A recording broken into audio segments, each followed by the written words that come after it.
জন্ম জন্মের ভগবন্ধন সব ছুটে যাবে যদি হরিনামের খেলা খেলো। আচ্ছা, এই জড়জগতের যত খেলা, সেই খেলার কিছু উপাদান লাগে। যেমন ক্রিকেট খেলাতে ব্যাট লাগবে, বল লাগবে, ফুটবল খেলাতে ফুটবল লাগবে। তো হরিনামের খেলাতে কি লাগবে? বলে হরিনামের খেলাতে বেশি কিছু নয়, খোল আর করতাল। খেলিবার প্রবন্ধে নীলা খোল করতাল। হরিনামের খেলা একমাত্র খোল করতাল। হরিনাম আমাদের করতে হবে, তাই মহাপ্রভু আমাদেরকে ডেকে ডেকে বলছেন এই হরিনামের খেলা খেলা।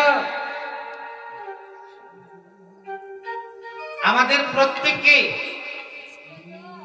24 ঘন্টার মধ্যে 1 ঘন্টা 2 ঘন্টা হরিনাম জপ করার নিয়ম করতে হবে। প্রতিদিন 1-2 ঘন্টা হরিনাম জপ করার নিয়ম করতে হবে। তবে আপনার সংসার হবে, ভজন হবে, নতুবা যা করার জন্য আসছেন সেটা হবে না। সবাইকে করে জোরে নিবেদন রাখবো, এই যেখানে কীর্তনে আসছেন আপনারা, কীর্তনে আসলাম, একটু প্রণাম করে চলে গেলাম, হলো না। কীর্তন শুনে যদি এখানে 2-1 জন মানুষ পরিবর্তন হয়, একজনও যদি পরিবর্তন হয়, তবে বুঝবেন কীর্তন শোনা সার্থক। আর কীর্তন যদি শুনেন, গ্যারান্টি দিয়ে বলছি পরিবর্তন হতেই হবে। আসে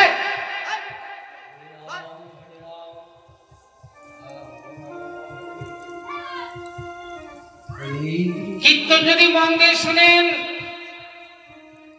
গ্যারান্টি দিয়ে বলছি পরিবর্তন হতেই হবে। মন দিয়ে শুনি না, তাই পরিবর্তন হয়। আপনার কোথায় সন্দেহ? প্রশ্ন করবেন, একটা উত্তর পাবেন 10টা। হরিনাম কেন করবেন না? কোন জায়গায় আপনার সন্দেহ, কোন জায়গায় আপনার সংশয়? শুধু প্রশ্ন করুন।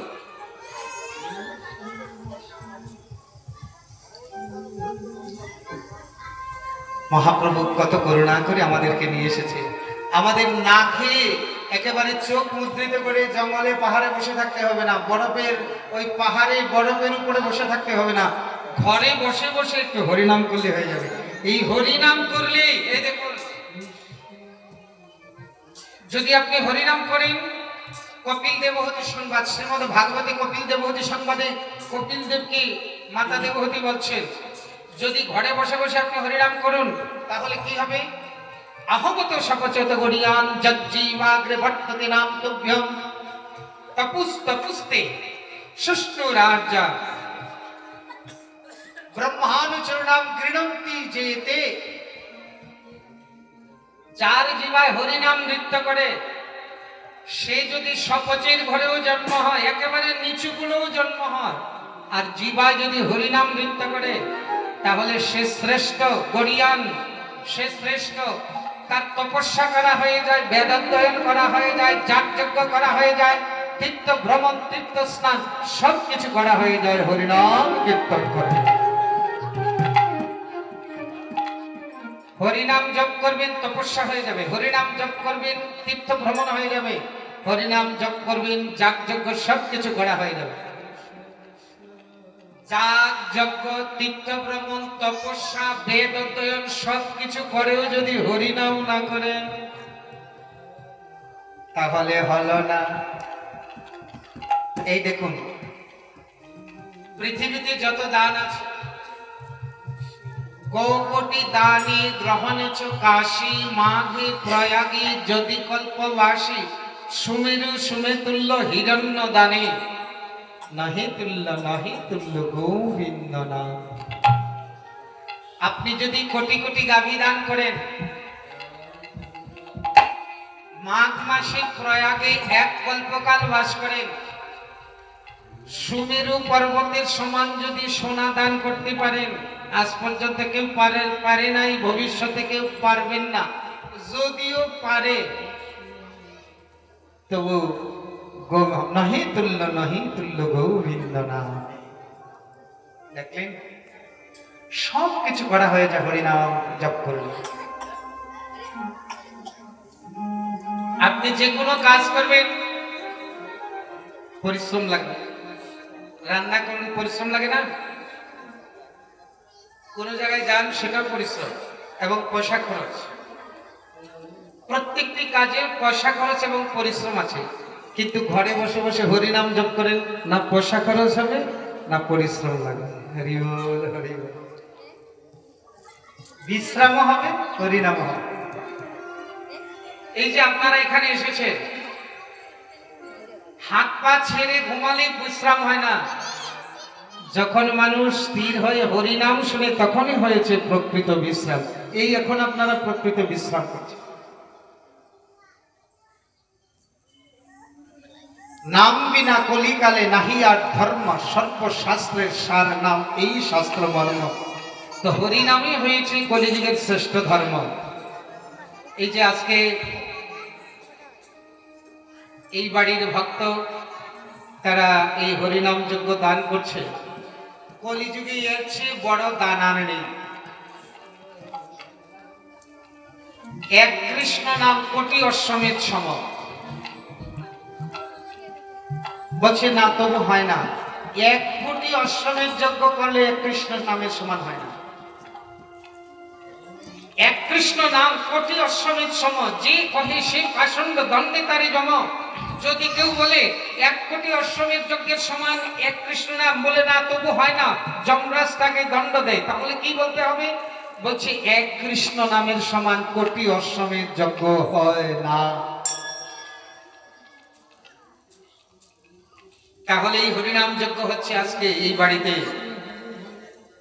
কি বলবো, বললাম না, সুমেরু পর্বতের সমান যদি সোনা দানও করে তবু এক কৃষ্ণ নামের সমান হয় না।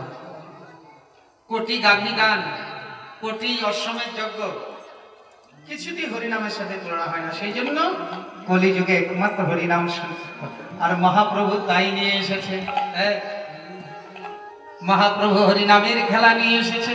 খেলায় বিনোদ খেলা গোরা বনমালী, কলিনী বিহার করে ভকত মঙ্গল।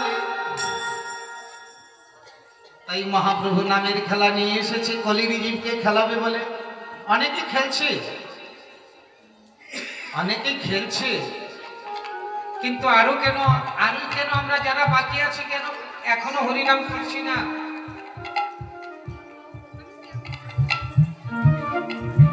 দেখুন,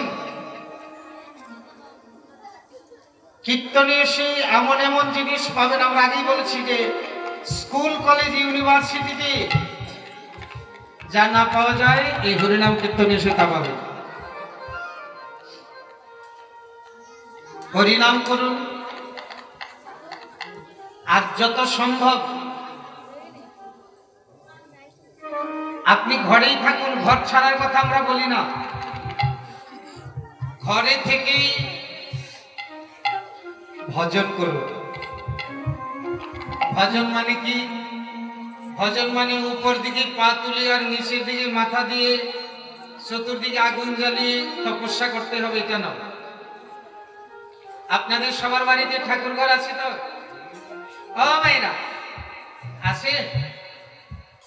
আছে তো সবার বাড়িতে? অনেকের বাড়িতে নাই। বিশ্বাস করবেন? ও মায়েরা, বিশ্বাস করবেন? অনেকের বাড়িতে ঠাকুর ঘর নাই। শিলচর এক বাড়িতে গেছি, নাম বলবো না, শিলচর শহরে 5 তলা বিল্ডিং, 5 তলা পর্যন্ত উঠালো বল। আমি ভাবলাম 5 তলার উপরে ঠাকুর ঘর, তো 5 তলা পর্যন্ত ঠাকুর ঘর দেখলাম না। জিজ্ঞাসা করলাম, বাবু ঠাকুর ঘরটা কোথায়? বাবু এরকম মাথায় হাত বোলাচ্ছে আর বলছে, বাবাজি এখনো কমপ্লিট হয়নি। কমসে কম 20 পরিবার ভাড়াটে, কিন্তু ঠাকুর বলবে। মালদা একবারে গিয়েছিলাম, পশ্চিমবঙ্গ মালদা। শাস্ত্রের কথা না, দেখা কথা বলছি। সন্ধ্যার সময় বললাম একটু ঠাকুর ঘরে যাবো, আর্নিক করবো, দেখিয়ে দিন। আসুন আসুন, নিয়ে গেল। গিয়ে দেখলাম কি একটা টেবিল, টেবিলের উপর কিছু জিনিসপত্র, আর টেবিলের তলায় ঠাকুর। মনে মনে ভাবলাম, হায় ঠাকুর, তুমি টেবিলের তলায় থাকতে। নিউ দিল্লিতে একবারে গিয়েছি, নিউ দিল্লি, 4 তলা বিল্ডিং, প্রত্যেক রুমে এসি দেখি ঠাকুর ঘর নয়। দাদা ঠাকুর ঘর কোথায়? নিয়ে দেখালো 4 তলা উঠার যে সিঁড়ি, সিঁড়ির নিচে একটু ফাঁকা থাকে, ওই সিঁড়ির নিচে ফাঁকার মধ্যে ঠাকুর। আরো বলবো, বাংলাদেশ এক বাড়িতে গেছি, বাংলাদেশে এক বাড়িতে গেছি, ঠাকুর তো দেখি না রে ভাই। তো জিজ্ঞাসা করলাম, তোমাদের ঠাকুর কোথায়?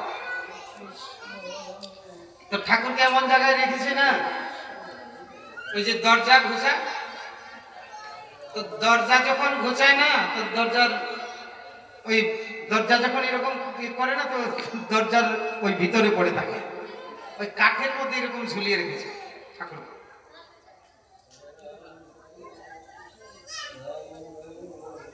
আপনাদের বাড়িতে আছে তো ঠাকুর কি নাই? আছে। ঠাকুর সেবা দেন তো? সবাই ঠাকুর সেবা দেন? কি দিয়ে দেন? কি দিয়ে দেন ঠাকুর সেবা? কেউ বলবেন কলা, কেউ বাতাসা, কেউ চিনি, কেউ নকুলদানা, বলবেন কেউ একটু আপেল আঙ্গুর। ঠিক আছে, আপনারা আপেল আঙ্গুর নকুলদানা বাতাসা দিয়ে দেন, কিন্তু আপনারা কি খান? আপনারা কি খান গোমা? আপনারা নকুলদানা আপেল খেয়ে থাকতে পারেন? হ্যাঁ, কীর্তন শুনলে মাথা ঘুরে যাবে।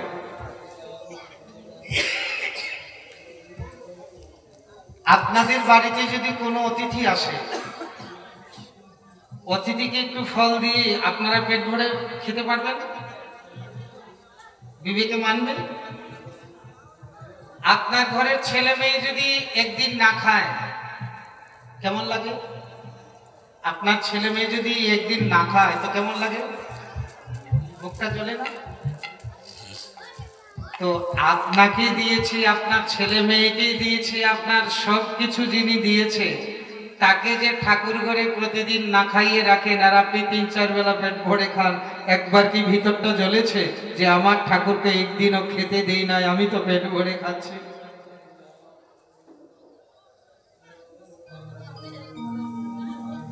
কীর্তন শুনলে মাথা ঘুরে যাবে, আগেই বলছি। যদি কারো হৃদয়ে জাগে যে আমি এতদিন ধরে ঠাকুরকে না খাইয়ে রেখেছি, মনে করবেন ভক্তির আগুন আপনার হৃদয়ে লেগে গেছে, আপনারা আপনাদের পিতা মাতা স্বামীকে ফেলে খেতে পারেন, তো ঠাকুরকে না দিয়ে আমরা কি করে খাই? শ্রীমদ্ ভগবত গীতা বলছে, ভগবানকে নিবেদন করে যদি না খায় তাহলে সে চোর। ভগবানকে না দিয়ে খেলে সেটা চুরি করে খাওয়া। তাই বলবো, যা রান্না করেন ভগবানকে ভোগ লাগান, প্রসাদ পান সবে মিলে, তাহলে তো আপনার চুরি করে খাওয়া হলো না, আপনি ভক্ত হয়ে গেলেন, আপনি ঘরে থেকেও বৈষ্ণব হয়ে গেলেন, ঘরে থেকেও আপনি বৈষ্ণব হয়ে গেলেন। যদি বলেন বাবা আমরা যা খাই তা কি আর ঠাকুরকে দেওয়া যায়? বলে ঠাকুরকে যা না দেওয়া যায় তা আপনাকে খাওয়ার অধিকার কে দিয়েছে?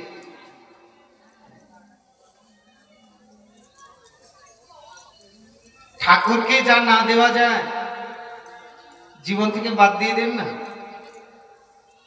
কি আছে এতে? আমরা যে খাই না, কি আমরা মরে যাচ্ছি নাকি? ঠাকুর সেবায় যা লাগে না তা জীবন থেকে বাদ দিন। ঠাকুরের সেবায় যেগুলো লাগে সেগুলো গ্রহণ করুন, রান্না করুন, প্রতিদিন ভোগ লাগান, প্রসাদ পান। তাহলে আপনি গৃহে থেকেও বৈষ্ণব হয়ে গেলেন, আপনি গৃহে থেকেও ভক্ত, আপনার বাড়িটাই আশ্রম হয়ে গেল, ঘরটাই মন্দির হয়ে গেল। কোথায় যাবেন মন্দিরে, কোথায় যাবেন আশ্রমে? আপনার বাড়িকেই আশ্রম বানিয়ে নেন। এইরকম অনেক পরিবার আছে। আরেকটা সংবাদ দিয়ে যাই, এই যে ঠাকুরকে না দিয়ে আমরা খাই, কি কি খাই তো সবার মধ্যে জানাই আছে। তবে একটা বিষয়, আপনারা কেউ মনে খারাপ নেবেন না, আপনাদেরকে জানানোর জন্য, কাউকে অপমান বা ছোট করার জন্য নয়, কাউকে দুঃখ দেওয়ার জন্য নয়, আপনাদেরকে জানানোর জন্য আগেই আপনাদের পায়ে ধরে ক্ষমা চেয়ে নিচ্ছি, কেউ মনে ব্যথা পাবেন না। এই যে প্রতিদিন আমরা পশু পাখি হত্যা করছি কিনা? কিসের জন্য করছি? জিবার জন্য। জিবার জন্য প্রতিদিন পশু পাখিকে বধ করছে কিনা? কি গো মায়েরা, রান্না করছেন কিনা?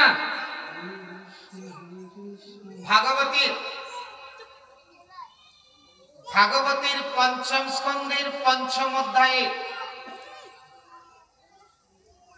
পঞ্চম স্কন্ধের 26 অধ্যায়ের 13 নম্বর শ্লোক, সেখানে স্পষ্ট লেখা আছে, এই যে এই আজকের কীর্তনে শুধু একটা কথা বাড়িতে নিয়ে যাবেন, এটা কিন্তু কেউ ভুলবেন না। আজকের কীর্তনের এই একটা কথা বাড়িতে নিয়ে যাবেন। ভাগবতীর পঞ্চম স্কন্ধের 26 অধ্যায়ের 13 নম্বর শ্লোক। এই শ্লোকে স্পষ্ট লেখা আছে যে আমরা যারা নিজের দেহকে পুষ্টি করার জন্য জীবন্ত পশু পাখিকে তৈলে রন্ধন করি, তো ভাগবতে বলছে সেই রাক্ষস নিন্দিত নিষ্ঠুর ব্যক্তি মৃত্যুর পর তাকে যমদূতে টেনে টেনে কুম্ভীপাক নরকে নিয়ে যাবে। আর কুম্ভীপাক নরকে নিয়ে এই জগতে আমরা যেমন পশু পাখি তেলে ভাজি, যারা যারা তেলে ভাজি তাদেরকেও যমদূত বড় কড়াইয়ের মধ্যে গরম তেলে ফেলে ভাজে। Reservation confirm. এই একটা সংবাদ আপনাদেরকে দিয়ে গেলাম। তাই যমদূতের তেলে ভাজার থেকে যদি বাঁচতে চান, এই জগতের পশু পাখি তেলে ভাজা বাদ দিন, না হলে কিন্তু যমদূত ছাড়বে না। কথাটা শুনতে একটু কটু লাগছে, কিন্তু ধ্রুব সত্য কথা। কেননা আমরা আসি, আমাদের আসার মূল উদ্দেশ্য কেউ যেন নরকে না যায়। নরকে যাওয়ার রিজার্ভেশন টিকিট যাদের হয়েছে, এই রিজার্ভেশন টিকিট ক্যান্সেল করতে আসে। আমাদের কথা যদি শুনুন তাহলে নরকে যাওয়ার রিজার্ভেশন ক্যান্সেল, বৈকুণ্ঠে যাওয়ার রিজার্ভেশন কনফার্ম। নিতাই গৌর হরি বল। পাক্কা বলছি। হ্যাঁ, যত তাড়াতাড়ি পারুন। কি আছে এতে? আচ্ছা, যদি আপনারা প্রশ্ন করেন বাবাজি কীর্তন শুনতে তো ভালো লাগে, কিন্তু এগুলা বললে না মাথায় চক্কর দে, চক্কর দে। কীর্তন শুনি খুব, মাথা জ্বলায় খুব, কিন্তু যদি বলে নিরামিষ খা, আর ভালো লাগে না। এই আমার ভগবানের ভজন করতে হলে আমার এগুলো খেতে হবে কেন?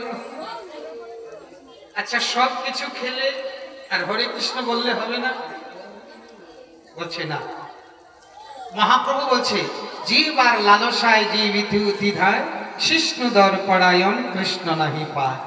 জীবার লালসা যদি ত্যাগ করা না যায়, তার সে কৃষ্ণকে পায় না। আস্তে আস্তে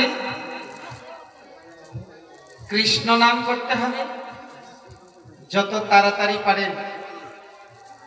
যেগুলো ভগবানের সেবায় লাগে না সেগুলো বাদ দিয়ে দিবেন।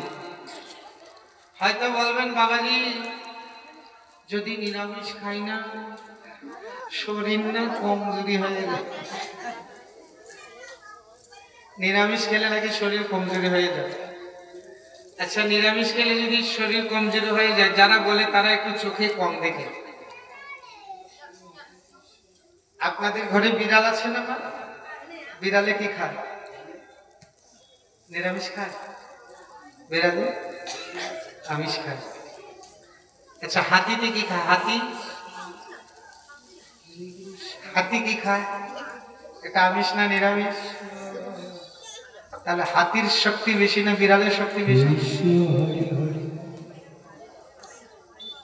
যারা বলে নিরামিষ খেলে কমজোরি হয়, তো তাদের চোখটা একটু কমজোরি না? এই দেখো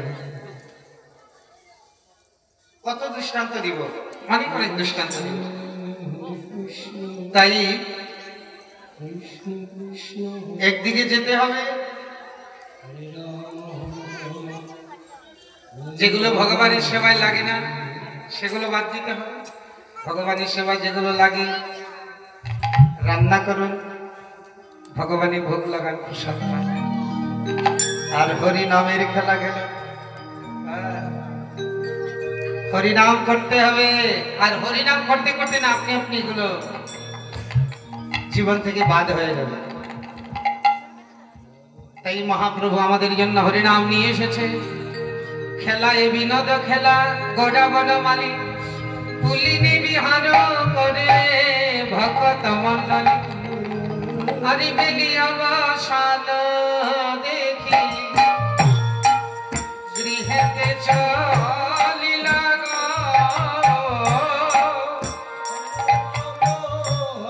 অবসান দেখি গৃহেতে চলিলা।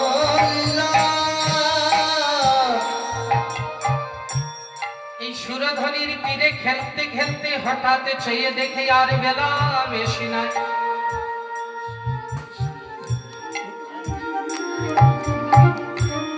আর বেলা বেশি নাই। সহচরদেরকে বলছি, ওরে চেয়ে দেখো, ওই দেখো গগনে আর বেলা বেশি নাই। আমাদেরকে স্মরণ করিয়ে দিচ্ছে এই সংসারের মায়া জালের খেলা খেলতে খেলতে কখন যে জীবন বেলাটা চলে যায় আমরা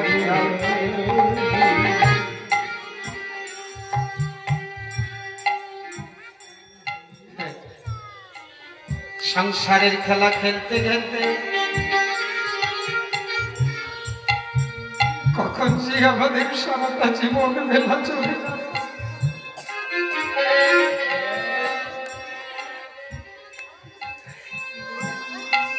এমন ভাবে মায়া জালে আবদ্ধ হয়ে আছি, ঘড়ির কাটার কতটা বাজে ঘন্টা মিনিট সেকেন্ডের হিসাব রাখি। কি বাবা?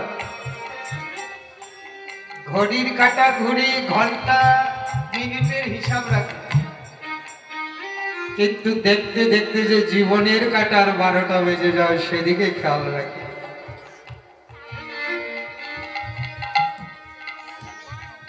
কখন যে জীবন বেলা চলে যায় হঠাৎ দেখি বেলার বেশি নাই। এই যে বাবা, যেদিন জন্ম নিয়েছেন সেদিনের দিন তারিখ আছে, যেদিন বিয়ে করেছেন দিন তারিখ আছে, যেদিন মৃত্যু হবে এই দিনের দিন তারিখ থাকবে।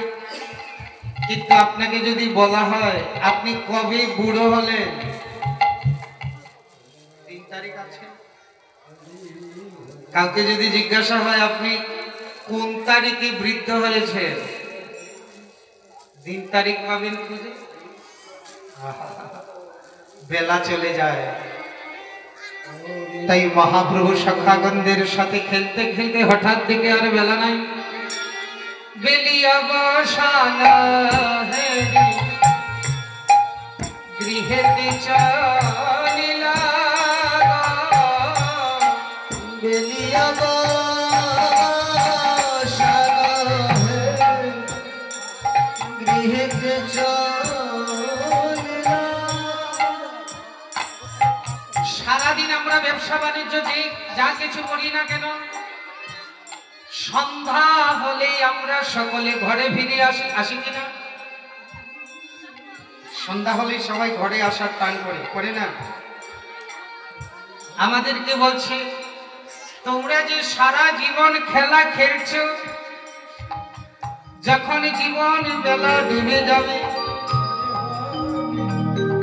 তখন আমাদেরও যে ঘরে ফিরে যেতে হবে। কি যেদিন আমাদের আয়ু রবি ডুবে যাবে, আমাদের সবাইকে ঘরে ফিরে যেতে হবে। আস্তে সেদিন কোন ঘরে যাব জানি? ঘরের সন্ধান জানি? আমরা সারাদিন ব্যবসা বাণিজ্য করে যে ঘরে ফিরে আসি, সেই ঘরটা আমরা নিজের হাতেই তৈরি করেছি, তাই না? সারা জীবন কত পরিশ্রম করে সুন্দর একখানা ঘর বানিয়েছি মায়েরা। কিন্তু আপনার যখন আয়ু রবি ডুবে যাবে, আপনার সারা জীবনেরই পরিশ্রম করা ঘর থেকে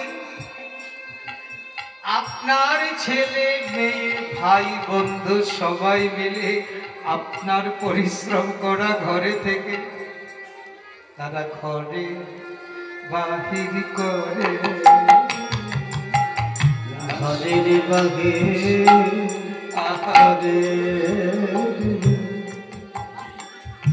ভাই বন্ধু সবে ঘরের বাহির করে দিবে। ভাই বন্ধু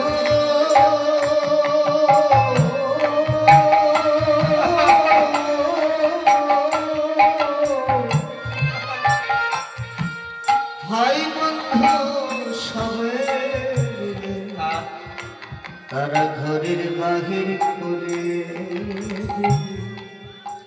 একদিন তো ঘরের বাহির করেই দিবে। আপনি বের হতে চান আর না চান, আপনাকে ঘরের বাহির করে দিবে। তাই মহাপ্রভু বলছে একদিন যখন ঘরের বাহির হতেই হবে, তাই দুদিন আগেই ঘরে বাহির হও না, দুদিন আগে ঘরে বাহির হও, কেননা একদিন বাহির করেই দিবে। তাই দুদিন আগে ঘরে বাহির হও না, একদিন ঘরে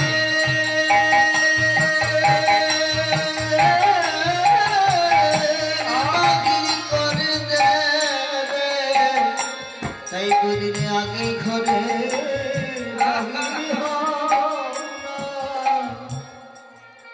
তাই মহাপ্রভু মাত্র 24 বছর বয়সে ঘরের বাহির হয়ে গেছে।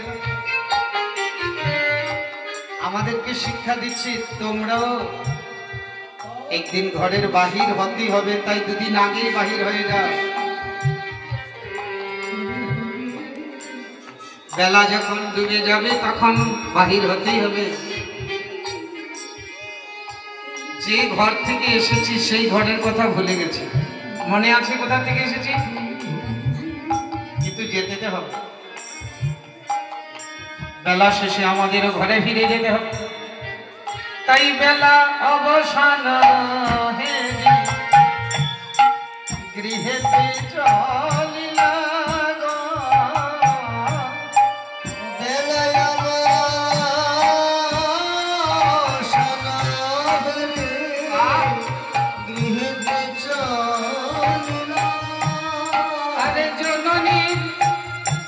জননীর চরণে আসি প্রণাম করিলা। আরে জননীর চরণে আসি প্রণাম করিলা। আরে ধুলায় ধূসরায় গদ গদ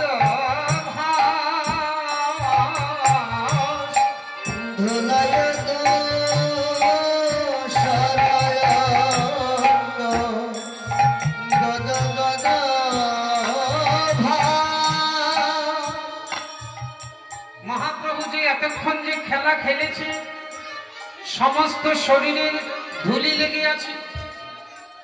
বিকালবেলা সূর্যের রশ্মি পড়েছে, আর মহাপ্রভুর অঙ্গটা তপ্ত কাঞ্চন বর্ণ।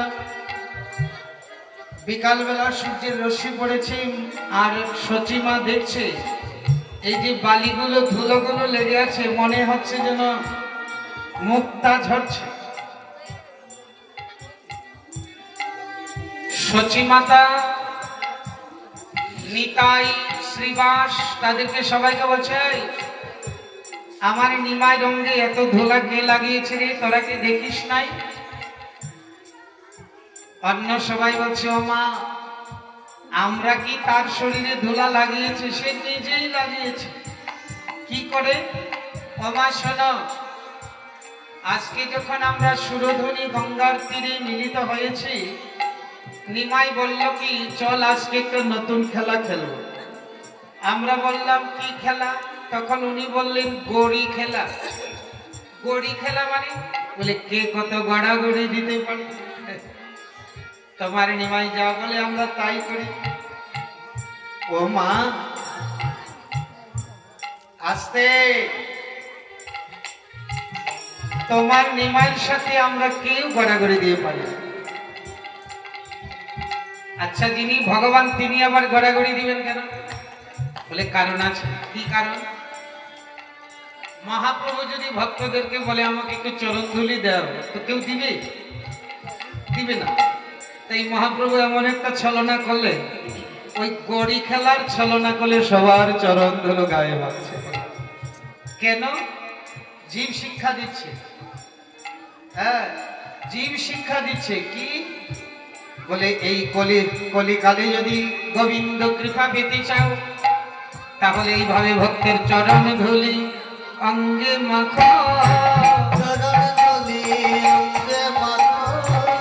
যদি কৃষ্ণ কৃপা পাইতে হয়, ভক্তের চরণ ধুলি অঙ্গে মাখো। যদি কৃষ্ণ ভক্তি পাইতে হয়, চরণ ধুলি অঙ্গে মাখো। ভক্ত চরণ ধুলি ভক্ত পদ ধৌত যা, ভক্ত ভুক্ত অবশিষ্ট এই তিন সাধনের বল। নিজে আচরিয়া ধর্ম জীবকে শিখায়, আপনি না আচরিলে ধর্ম শিখানো না যায়। এই তো সিদ্ধান্ত গীতা ভাগবতে গায়। ভগবান নিজে আচরণ করে আমাদেরকে শিক্ষা দিচ্ছে। সচিমাতা বলছে, নিমাই আয়, আমি তোর গায়ের অঙ্গ ধুলি, আমি অঙ্গ ধুলি ঝেড়ে দিচ্ছি। ধুলায় ধূসর অঙ্গ গদ গদ ভাস।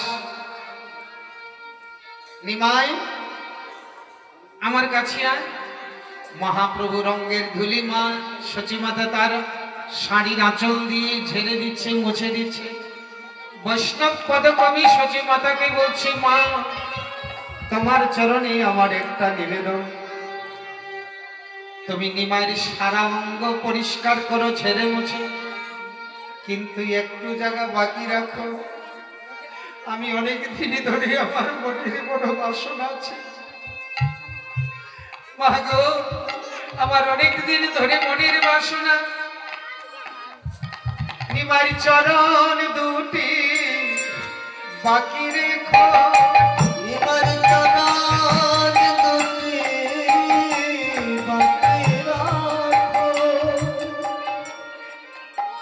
আমার নয়নের জলে ধোয়াই দিব, চরণ দুটি বাকি রেখো।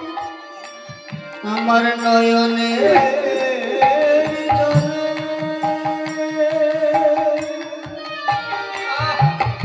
চরণ ধোয়াই দেব, চরণ দুটি বাকি রেখো। আমার নয়ন জলে ধোয়াই দিব, বহুদিনের আশা মনে। আমার নয়নের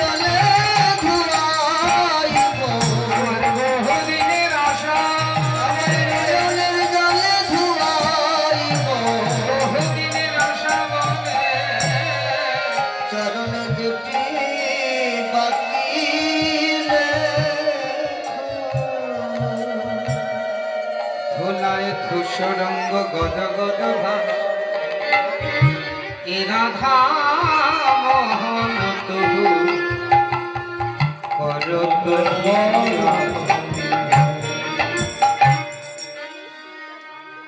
নিমাইকে ঝেড়ে মুছে সচী মাতা কোলে নিয়েছে, নিমাইকে বাম কোলে, নিতাইকে ডান কোলে। সচী মাতা নিতাই নিমাইকে দুই কোলে নিয়েছে। মহাজন দর্শন করে বলছে, দেখো দেখো কিরকম সুন্দর দেখা যাচ্ছে। হ্যাঁ, ঠিক যেন সেই কানাই বলাই, ঠিক যেন সেই কানাই বলাই, সচী মায়ের কোলে নিমাই নিতাই, ঠিক যেন সে কানাই। সচী মায়ের কোলে সেই কি গৌর নিতাই, ঠিক যেন সেই কানাই বলাই। সচী মায়ের কোলে নিমাই নিতাই, যাই রে শোভার গলি হাই, কোলে নিমাই নিতাই, যাই রে শোভার গলি হারি, মায়ের কোলে নিমাই নিতাই, যাই রে শোভার গলি হারি যায়। ঠিক যেন সেই কানাই বলাই। এই সন্ধ্যার সময় নিতাই গৌর ঘরে এলো।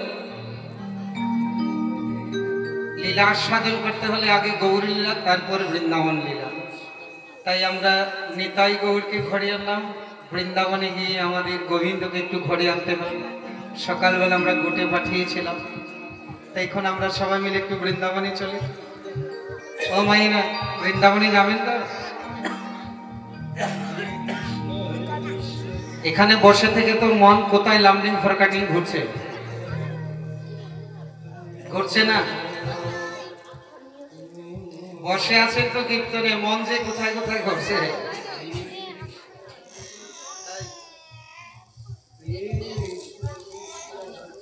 তো মন তো অনেক জায়গায় ঘুরছে। মনটাকে বলুন না, মন আমাকে একটু বৃন্দাবনে নিয়ে চল। ঠিক নিয়ে যাবেন, যাবেন তো? টাকা পয়সা লাগবে না, বিনা পয়সায় যেতে পারবে। কি করে? চলে রে আমার মধুর বৃন্দাবন, যমুনার ধারে ধারে কমলের জীবন।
শ্রীদাম সুদাম দম্ব সুদাম, শ্রীদাম সুদাম দম্ব সুদাম, আরে শ্রীদাম দানন্দা জগন্নাথ ধারি ধারি কমলের জীবন। চলে আমার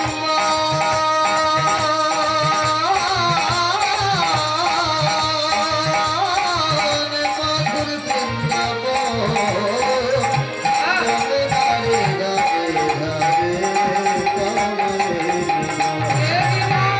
চলে রে আমার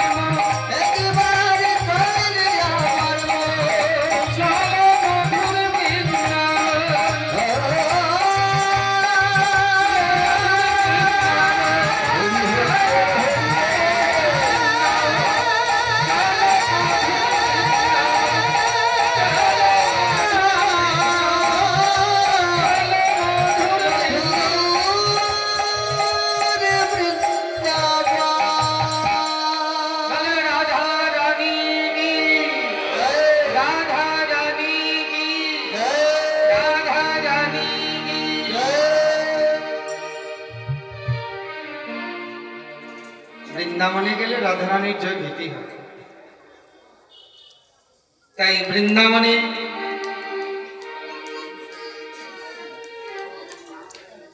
বৃন্দাবনে গেলে রাধারানীর জয় দিতেই হবে। তাই আমরা রাধারানীর জয় ধরে দিয়ে বৃন্দাবনে প্রবেশ করেছি। সকালবেলা আমরা গোবিন্দকে গোষ্ঠে পাঠিয়েছিলাম। গোষ্ঠলীলা খেলতে খেলতে বেলার বেশি নাই। গোষ্ঠলীলা খেলতে খেলতে, গোষ্ঠ খেলা খেলতে খেলতে বেলার বেশি নাই। গোষ্ঠ খেলা খেলছে, মহাজন বর্ণনা করছে, খেলো তো রাম সুন্দর মধুর মধুর ভক্তি শোভা,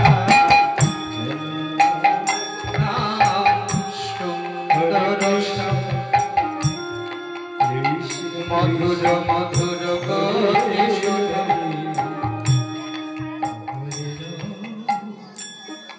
একজন মুসলিম পদকবি। আমরা হয়তো শ্রীকৃষ্ণকে চিনি না, জানি না, কিন্তু একজন মুসলিম পদকবি দেখুন ভগবানের গোষ্ঠলীলা বর্ণনা লিখছেন। খেলো তো সব, খেলো তো রাম সুন্দর শ্যাম মধুর মধুর গতি সুখা, খেলো তো রাম সুন্দর শ্যাম মধুর মধুর গতি সুখা। সিঞ্জাবেন কি নিয়ে গেছে? সিঞ্জাবেন ক্ষেত্র মুরালি মুরালি খুরালি গানরি,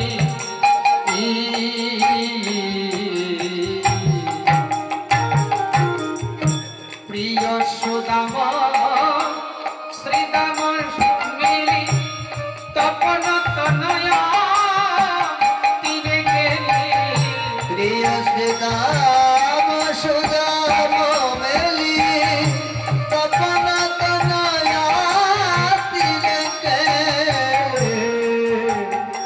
শ্রীদাম সুদামের সঙ্গে তপন তনয়া তীরে মানে যমুনার তীরে খেলছে গোষ্ঠ খেলা। আর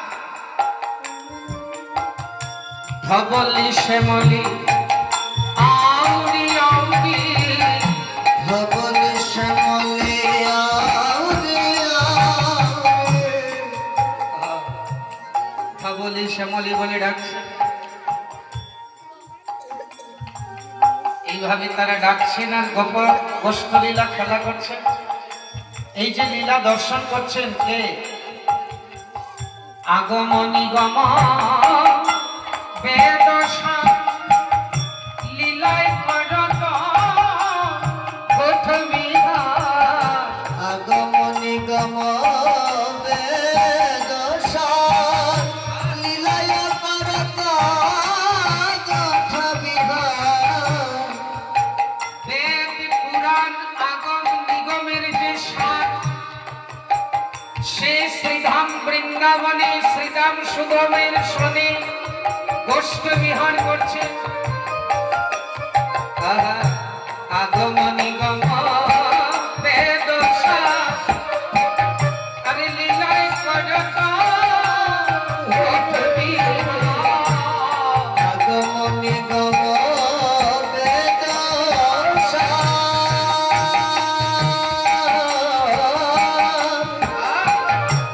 লীলায় করত কোঠ বিহার। নাসির মোহাম্মদ করত আস, মমদ করত চরণে শরণ রে।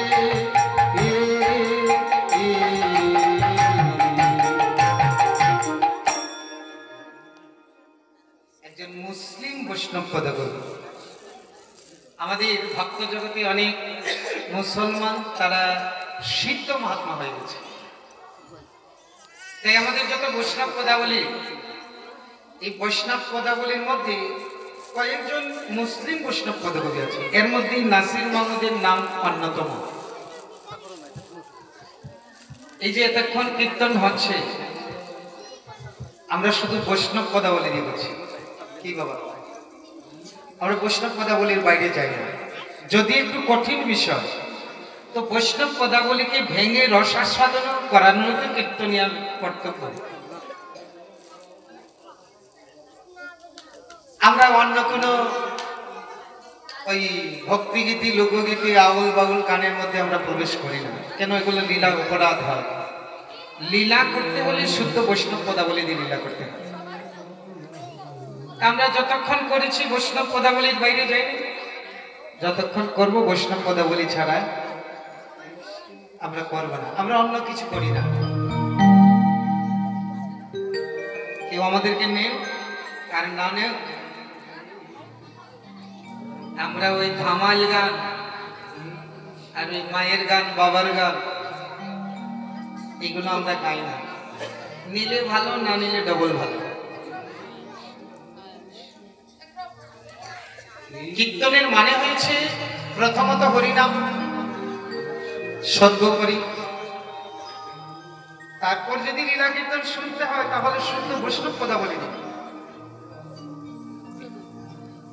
না হলে কীর্তনগুলো নষ্ট হয়ে যায়। আজকাল তাই হচ্ছে। কীর্তনের নামে যেসব গান বাজনা হচ্ছে, গত বছর এক জায়গায় গিয়েছিলাম কীর্তনে, তো যে বাড়িতে থাকতে দিয়েছিল সেই লোক বলছে, বাবাজি কীর্তন হচ্ছে না বিয়ের অধিবাস হচ্ছে, কিছু বোঝা যাচ্ছে না। মানে যে বাড়িতে থাকতে দিয়েছে ওই গ্রামেরই ভক্ত বলছে, বাবাজি কীর্তন হচ্ছে না বিয়ের বাড়ির অধিবাস হচ্ছে। কেননা বিয়ে বাড়ির অধিবাসে যে গান গায়, আজকাল কীর্তনে ওই গান গায়। তো বিয়ে বাড়ির অধিবাস আর কীর্তনে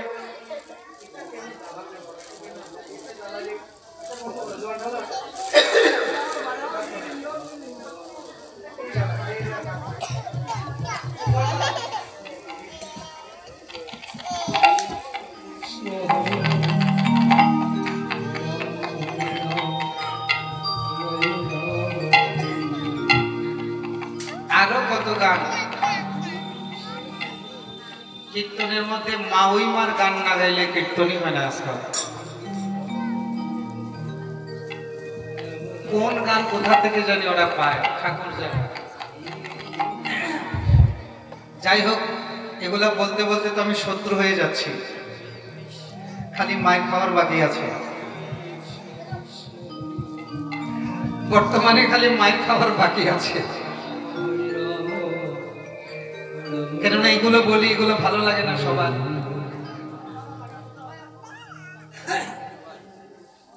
তবে আমাদেরকে কেউ আনে আর না আনেন, আমরা কিন্তু বৈষ্ণব পদাবলী থেকে সর্বনা। কেউ বুঝুক আর না বুঝুক। আচ্ছা, মিষ্টি কারো ভালো লাগে না, এখনো ভালো লাগে না, ওর জিবায় দোষ, সেই জন্য কি মিষ্টি খারাপ হয়ে যায় নাকি?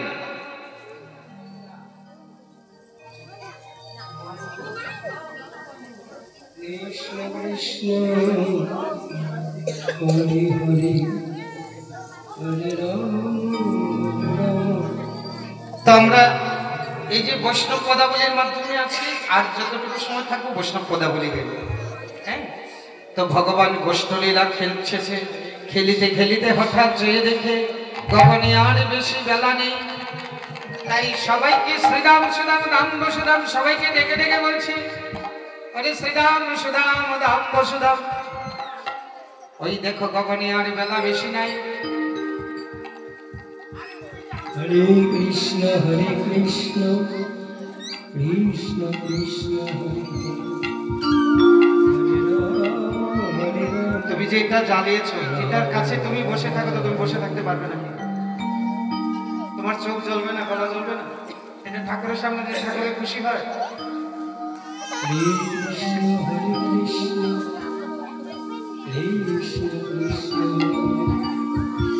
এই যে ধোঁয়া জ্বালানো হয়, এই ধোঁয়ার কাছে আমরা বসে পারবো?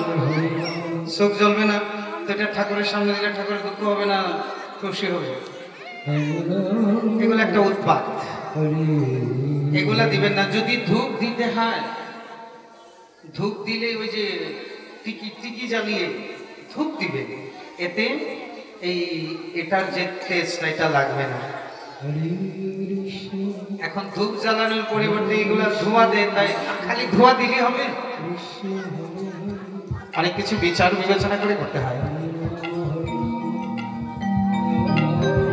আর বিশেষ করে যারা গান করে তাদের গলায় এমন ভাবে লাগে, আপনাদের গলায় এবার লাগবে না, কিন্তু আমাদের গলায় খুব লাগে।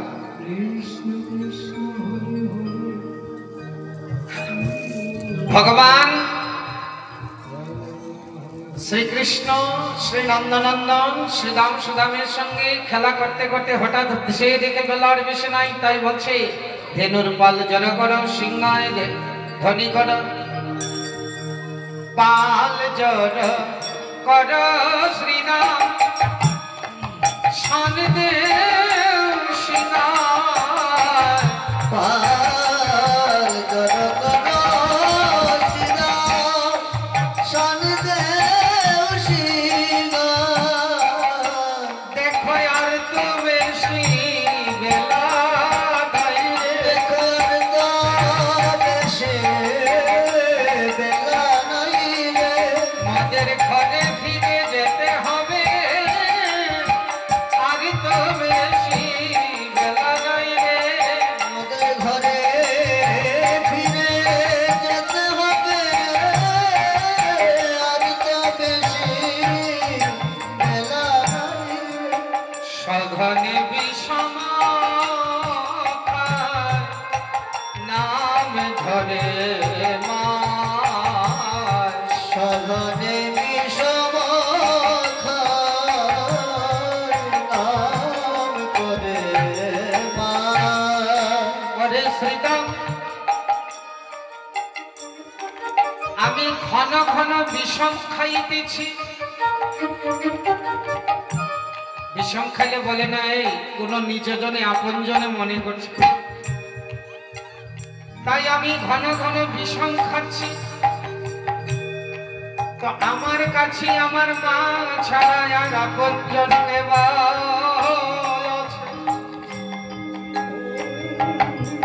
সঘনে বিষম খাই নাম ধরে মা।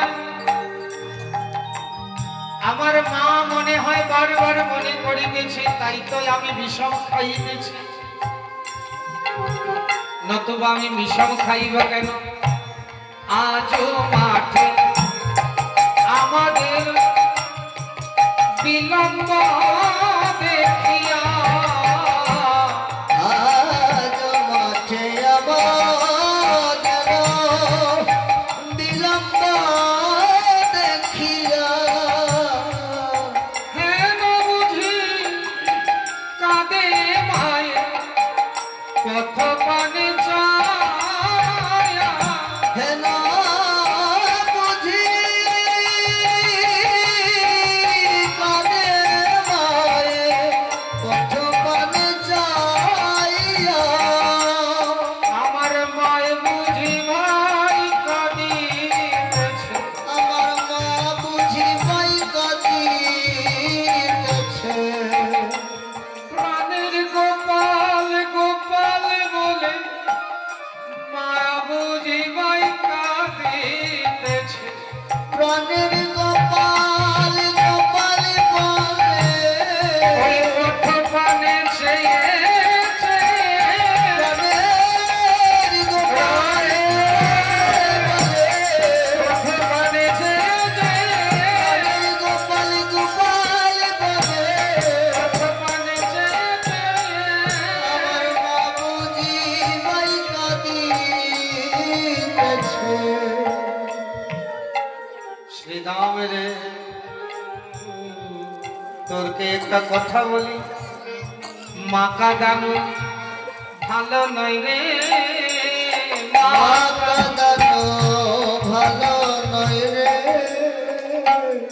কাদালে মাতা নিজে কাঁদিতে হবে, মা কাদানো ভালো নয় রে। কাঁদিলে মাতা নিজে কাঁদিতে হবে, মা কাঁদানো ভালো নয় রে। ধেনুর পাল জড় কর সিংহায় ধ্বনি কর, মা মনে হয় পথ পানি চেয়ে চেয়ে কাঁদিতেছে। এটা গেল লীলা, লীলার থেকে তত্ত্ব।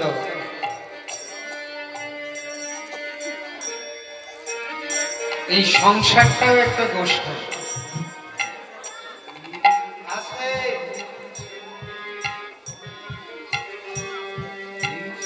আচ্ছা, গোষ্ঠী কখন আসে? বিকালে। গোষ্ঠী আসে কি বিকালে? সকালে। আমরাও সবাই সকালে এসেছি এই গোষ্ঠী। বিকাল হলে ঘরে যেতে হবে।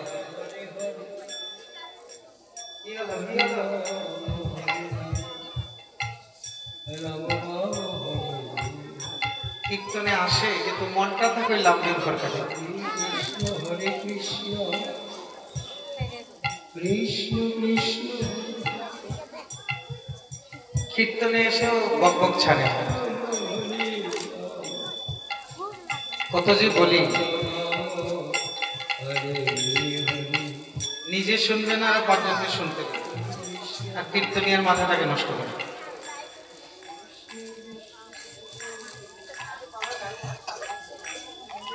দেখছেন কি যেন বলছিলাম মনে হয়। সকাল সকাল গোষ্ঠী সকালবেলা আসে, বিকালবেলা ঘরে যায়। আমরাও সবাই সকালবেলা এসেছি। জীবন বেলা গড়িয়ে পড়লে সবাই চলে যেতে হবে। আমাদেরকে কে পাঠিয়েছে?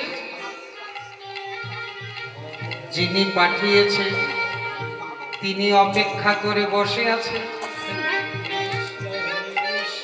আমার ভক্ত তো আমাকে বলে গিয়েছে আমার নাম করবে, আমার ভজন করবে, কিন্তু খেলায় মেতে আছে। কখন আমার কাছে আবার ফিরে আসবে? কপালের জন্য মা যশোদা অপেক্ষা করে বসে আছে।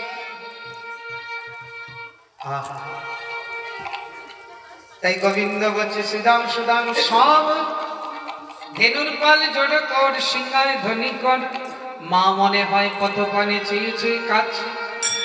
শ্রীদাম বলছে কানাই রে, গোঠে আসবার সময়ও মা, গোঠে আসলেও মা, তোর মুখে কি মা ছাড়া অন্য কোনো কথা নাই? আমরা গোয়াল জাতি, মাঠে থাকা ধেনু রাখা আমাদের জাত ধর্ম। মাঠে আসলে দেরি হয়ে গেল, মা কেঁদে ফেলবে, মরে যাবে। আরে মা কি শুধু তোরই আছে, আমাদের কি মানায়? আমরা তো মামা করি না। গোবিন্দ বলছে শ্রীদাম রে, তোদেরও মা আছে আর আমারও মা আছে, কিন্তু তোদের মা আর আমার মা অনেক তফাৎ। এ আবার কি বলছিস? সবার মাই তো সবার জন্য মা। বলছে এটা ঠিক আছে, জগতের সব মাই মা, কিন্তু আমার মা যশোদা তার সাথে তুলনা হয় না। যেমন এই ছোট ছোট লাইট, এগুলো আলো দেয়, আর সূর্যও আলো দেয়। তো সূর্যের সাথেই ছোট ছোট বাল্বগুলা তুলনা হবে। তবে আলোর গন্তব্যস্থান সূর্য। তেমনি সব মায়েদের মধ্যে মাতৃত্ব স্নেহ আছে, এগুলো ওই ছোট ছোট বাল্বের মতো, আর মাতৃত্ব স্নেহের গন্তব্যস্থান হয়েছে মা যশোদা। আচ্ছা শ্রীরাম, তোদের মা তোদেরকে কি করে কেন আমাদের মা আমাদেরকে কোলে করে পিঠে করে চুমু খান। আচ্ছা, তোদের মা তোদেরকে কোলে কোলে করে চুমু খান, আর আমার মা আমাকে কি করে জানিস? আমার মা সদাই আমায় হিয়ায় রাখে, সদাই আমায় হিয়ায় রাখে, আমায় হিয়া ছাড়া করে না রে, সদাই আমায় হিয়ায় রাখে, আমায় হিয়া ছাড়া করে না রে, সদাই আমায় হিয়ায় রাখে। তোদের মা তোদেরকে পেয়েছে, কোনো কষ্ট করতে হয় না, কিন্তু আমার মা যে আমাকে অনেক কষ্ট করে পেয়েছে। এক সাগর জল সিঁচে সাগরের নিচে পাওয়া মানে পূর্বজন্মে কত কষ্ট করে নিজের বাম স্তন কেটে বাঁধা রেখে তারপর আমাকে সেবা দিয়েছিল ওই ধরা সতী। তোদের মা তোদেরকে পেতে তো কোনো কষ্ট হয়নি, সাধন লাগেনি, আর আমার মা আমাকে পেতে অনেক সাধন ভজন করে পেয়েছে। তোদের মা ও মা, আমার মা ও মা, কিন্তু এই জগতে যত মা আছে সব মায়ের মা আমার মা যশোদা। তাই আমার মায়ের সাথে তুলনা দিস না। শ্রীরাম বলছে, ও আমরাও তো কিছু জানি, তুই শুধু মাকে উপরে উঠালে কি হবে? তোর মা যদি তোকে এতই ভালোবাসে, এই তো সেদিন দেখলাম, জানি রে তোর মায়ের প্রেম কত ভালোবাসে, জানি রে তোর মায়ের প্রেম কত ভালোবাসে। স্বল্প নবনীর তলে বেঁধেছিল গাছে, বেঁধে রেখে গাছে, গাছে বাঁধা মা কার গায়ে আছে, গাছে বাঁধা মা কার গায়ে আছে। আমাদের কি মা নাই রে, গাছে বাঁধা মা কার গায়ে আছে। আমাদের কি মা নাই রে, গাছে বাঁধা কি মা আছে। একটু নবনী খেয়েছিলে আর গাছের সাথে বেঁধে রেখেছে। আমরা যদি সেদিন তোর কাছে না থাকতাম, তোকে বাঁচাতো কে রে? শুদ্ধ সঙ্গ ভাব।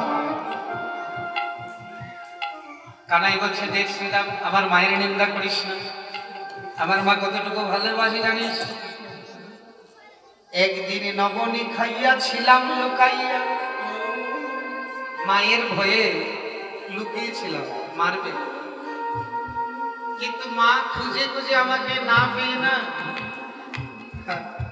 মরিতে গিয়েছিল মা আমায় না দেখিয়া, আমায় না দেখে